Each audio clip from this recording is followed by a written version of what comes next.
Hi, yan, maglaw shoutout sa inyo lahat. Good morning and good morning, good morning, good morning and good evening sa lahat ng mga subscriber natin. So, welcome ulit sa ating channel, Clouds TV Kaulap. So, panibagong araw naman and panibagong vlog tayo ngayon. So, ang ating vlog for today ay, magtatanim tayo ng ating, maglilipat tayo ng ating mga petsay.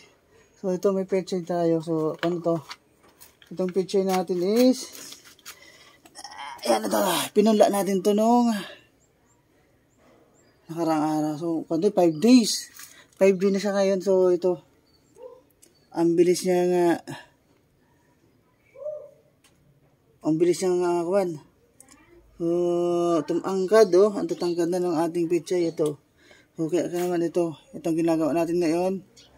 Naglilipat tayo dito sa mga plastic bag na binili natin. So, dahil nga wala na tayong lote, dahil tinayo na natin ang ating kubo. So, itong kubong ito, alam naman natin lahat na sa mga nakasubaybay, itong pinagtatayo ng aking kubo na to is, garden ko to. So, ngayon wala nang space para ako yung makapagtanim pa uli.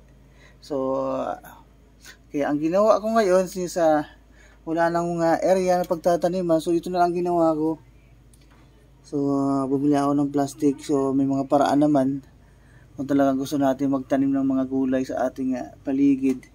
Ayan, bumili tayo nito. So, ayan, may mga nilipat na ako kanina. So, kailangan na talaga siyang ilipat kasi ito, nagtutumbahan na sila. Matatangkad na sila. So, 5 days yan, 5 days. Mula nung pinunla ko. So, kailangan na siyang ilipat sa mga kanya-kanya nilang lagayan. So, kaya itong ginawa natin is gumawa tayo ng ito, plastic. Sa plastic natin nilagay. So, abangan natin ito. Siguro mga 10 days lang to.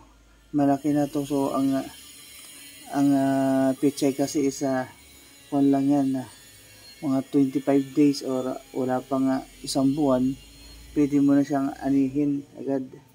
So, kaya mabilis ang paglaki ng petsay. So, ito, kumuha tayo ng mga matatabang lupa. So, galing yan doon sa bundok. May doon sa bundok doon. So, matataba yung lupa na to. Yung kita nyo naman. Yan, kulay itim yan. Kulay itim na buhaghag. So, matataba ito. Yan, may alalago pa. May alalago. Yan, alalago. So, ayan. So, ngayong araw, samahan nyo akong ilipat na tong mga to. Mga pechay na to. Kasi nga, nagkakabulbul na sila. Ayan, nagkakabulbul na sila. Nakita. Ayan, sa bulbul na. Kasi nga, mga na sila, malalaki na. Kailangan na ilipat talaga. Ayun, marami na tayo inilipat Ano yan? Talong? Ayan Talong yan? Hindi talong yan, pitsay nga Bakit? Pitsay yan. Ayan. Ay, isang puno niyan. Malago agad yan sa Pitsay. So, meron din tayong laki na talong. Ito naman yung ating talong. Ito puro talong to. Ayan So, tumutubo pa lang yung talong. And then, ito yung pechay. So, yung talong isa, may area na tayong paglalagyan. Doon yung sa kabila. Banda ron. Ang ating ilalagyan. So, ngayon, yung pechay naman isa, pwede naman siya dito sa mga mga plastic na to.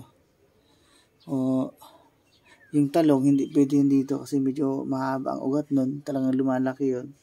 So, hindi siya kaya ng plastic. So, may mga area tayong paglalagyan. So, abangan nyo na lang yung mga susunod na pagtatatanim natin. At ito siya. Abangan natin. Maliliit pa lang. Bago pa lang tumutubo. Hindi pa siya pwedeng ilipat.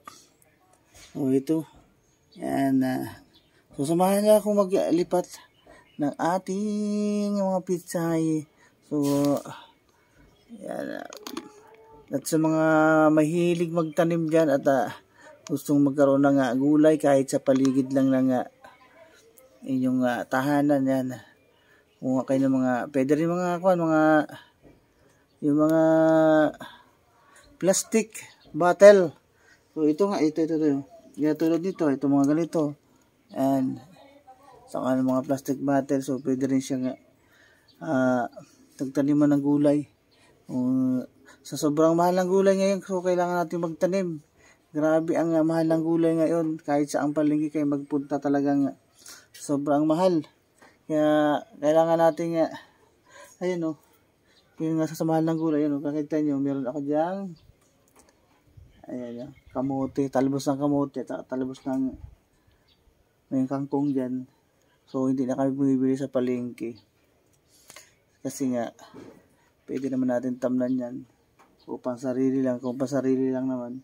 Marami na kami nakuha doon. So doon kami kumukuha ng mga panglagay sa mga pang sabaw-sabaw, pag isda, sinigang, may kangkong. So meron din tayong may pinapatubo rin tayong mga okra rito. At hindi pa sila ready. So dito na muna tayo sa ating pechay.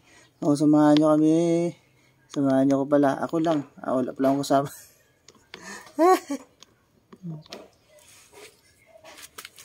So ayan, maglalagay tayo ng ito. So ganito lang kalaki yung ating biniling plastic. So kaya naman siyang mabuhay na dito ng pitsa. Hindi naman mayroong gaano ko yan. Kung nakita nyo, nakuha natin yung lupa. Itim na itim siya. So at saka buhaghag. So ito yung magandang klase ng lupa. So, kita nyo naman. Buwagag talaga. Tsaka, buwagag na buwagag. So, maganda yung lupa na to.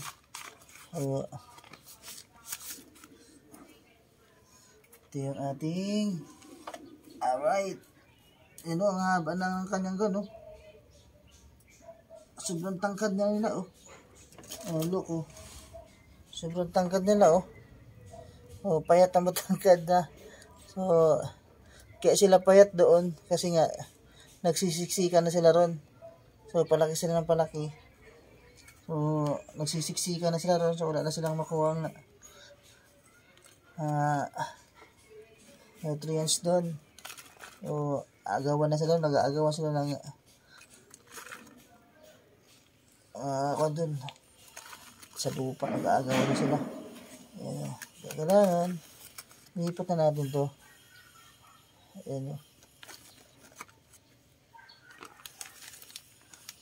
Para makita. Ayan, sobrang tangkad niya.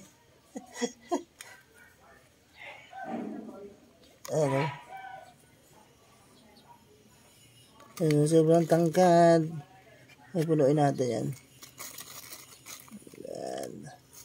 Dahan-dahan lang para hindi siya maputol. Kailangan. So medyo malambot lang kasi ang katawan niyan. So kailangan hindi siya maputol. Kailangan. Ang ganda ng lupa na nakuha natin. Sobrang itim niya. Ito nga. Ang itim. Ang lupa na yan. Diba? Gawin natin yan. Ito na. May mga alalago pa. Yan, sama natin yan. Sama natin yung alalago na yan. Diyan ka tumira. Yan. Sobrang maitim yung lupa. Yan. Diba? Alright. So, ayan. So, diba? Ganun lang kasi simple. So, yung paglilipat. So, pwede naman natin itanim yan kahit wala tayong malaking lote na pagtataniman talaga ng mga gulay. So pwede natin yung itanim sa mga plastic lang, mga pit bottle,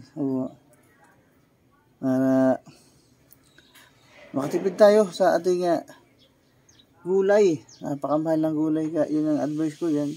Kung may mga kukay dyan, kung may mga plastic bottle kayo na tinatapon lang, yan i-recycle natin, gawin natin ng taniman ng gulay.